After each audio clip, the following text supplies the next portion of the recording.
What's up, board game people? It's time for a quick scroll through the news and updates from the past few weeks. There are quite a few, so we'll go quick, and you can find links to most of the updates below if you'd like a closer look. I've cut the video into two parts as it was getting far too long. As always, any and all opinions are my own, and I will stand by them. If you disagree with anything I say, I'd love to discuss it in the comments. I'd love to hear your point of view. I don't work for any of these companies, nor have I taken any money from them, so I get to say what I want. I create my videos with the interests of consumers and other gamers like me in mind. If you like open and honest content centered around board games and crowdfunding projects, please consider hitting that subscribe button or the like button and helping us grow. So first up, I'd like to do a quick shout out to a campaign that deserves more attention than it's getting. Okko Chronicles Cycle of the Earth launched on Kickstarter on Tuesday and has begun flying through some of the early stretch goals. This game is a slight departure from their Cycle of Water dungeon crawler. Instead, it's a standalone tower defense style game that will have you playing the heroes of the Okko Chronicles, preventing the destruction of a fortress by the undead army summoned to tear it to shreds. The miniatures look amazing and the game looks like a ton of fun. Be sure and stop by the campaign page and take a closer look for yourself. Games, or OOMM Games, makers of Mythwind and Stars of Arakirios, have announced their next game that should be coming to a crowdfunding campaign soon. StoneSaga is a cooperative survival crafting board game set in a unique, persistent world shaped by your choices. In StoneSaga, you unfold the epoch-spanning story of the people of a remote glacial valley, guiding multiple generations of characters who make a life there amidst the harsh conditions, wondrous mysteries, and giant monsters. There's a lot to this generation-spanning game. Focusing on exploration, discovery, crafting, and building, this hopefully will scratch some of that itch for a good long-form survival game. When I was streaming, survival games were my bread and butter, so I'm really excited about this.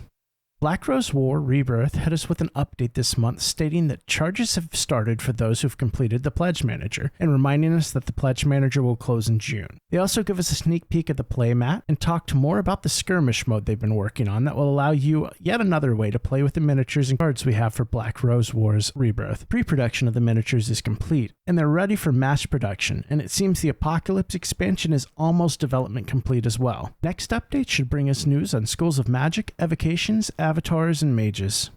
Mythwind's February update posted on March the 1st. They plan on keeping the Pledge Manager open as long as possible before shipping, and hope to have it open until summer. This update contains the gameplay updates on many different game systems. Town resource tracks have increased from 1 to 5 to 1 to 10 to allow them to be a bit more dynamic and less dramatic when there's a change in the resource levels. They touch on player action changes, character design, and offer more information on the event deck, which should help to tell the story of Mythwind. They end by stating that their timeline has moved out 1 month to accommodate some of the gameplay changes. It's nice to actually see a timeline though, even if it changes a little bit. So many projects can't or won't provide one.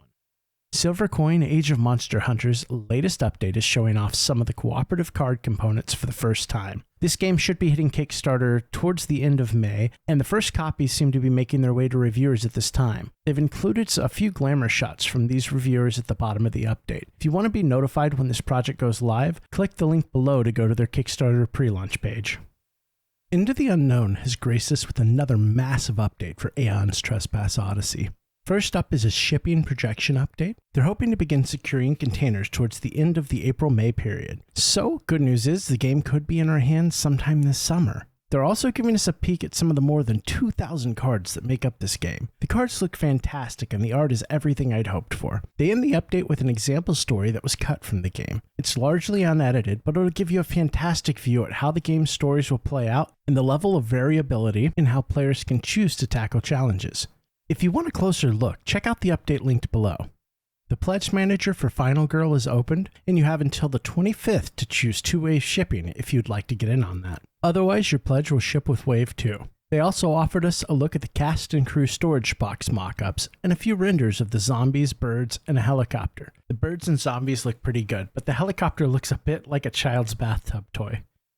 Mind MGMT has been pumping out the updates recently. Now that the campaign has ended and the PM is open, things are moving quickly. Late pledges are available at the link below if you missed out, but don't wait too long. They haven't said how long the PM will be open, and their plan is to ship in August of 2022. They even hint they might be a little early. They're getting closer and closer to the app being ready for prime time as well, and it's undergoing user testing with members of the Mind MGMT Facebook group right now. They end their update with a teaser of their next game, Harrow County, which should be heading to Kickstarter this summer.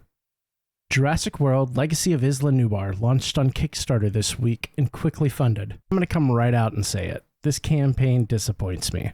This is a glorified pre-order, and it's what's cheapening the effect of crowdfunding campaigns. This game doesn't need crowdfunding to see production. They're using it to gauge interest and stick the consumers with the shipping bill. The only thing you get for your overpriced $120 game is a Kickstarter exclusive box sleeve that most will discard and never bother to try fitting back on the box.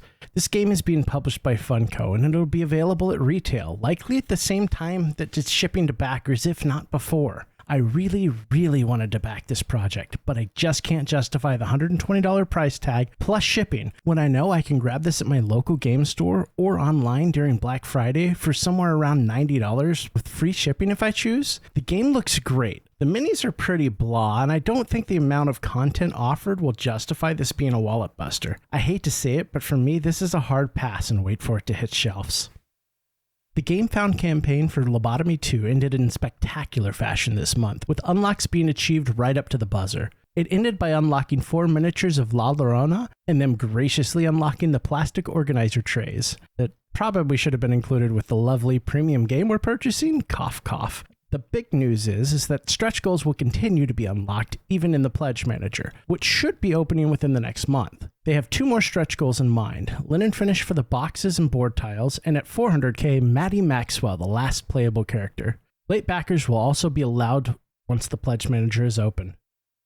A Dead by Daylight board game has been announced by Level 99 Games and should be headed to Kickstarter in the near future. You can sign up to be notified on launch using the link in the description below. Dead by Daylight was an extremely fun one-verse mini video game, and I think it's possible to translate this to the tabletop. They say the game is super quick to set up and learn to play, so it should be the perfect filler for a game night. Cost of entry is also pretty low, with the core starting at $49 and the collector's edition around $99. The miniatures look to be of decent quality, and the components, though only renders, seem to fit the theme quite well. My only gripe is that the board game looks a little drab, and I don't think it fits the theme or conveys the wonderfully spooky maps from the video game well at all. Hopefully they'll improve that before it hits production. Find out more in the announcement linked below.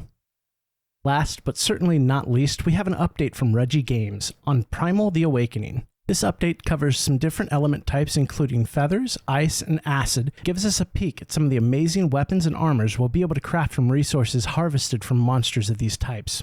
They give a short production and development update as well. They're currently playtesting and putting the finishing touches on monsters and figuring out the final balancing for the campaign. Narrative work is progressing and will be the subject of future updates. This is something I'm really excited to hear about. If the narrative is good, I'll feel confident that I chose the right game between this and Monster Hunter World. Finally, they speak about the finalization of the 3D files for miniatures. King of Average has had some input on these minis, and I'm sure we're going to be amazed when we finally get to see them all. Well, that's it for today. I have another whole video's worth of news still to cover, so expect another one of these videos very soon. In the meantime, I'm hoping to work on a Kickstarter guide for Okko Chronicles Cycle of the Earth, and I have new video equipment arriving to help improve my unboxings. I've received several games this month, and I know of at least 2 unboxings that I want to knock out as soon as possible. If you like this type of content and want to see more, please consider subscribing and tapping that like button. It helps us grow and improve the channel and content. Thank you so much for watching and for your support. You are all really the best. So, until next time, thanks and play something fun tonight.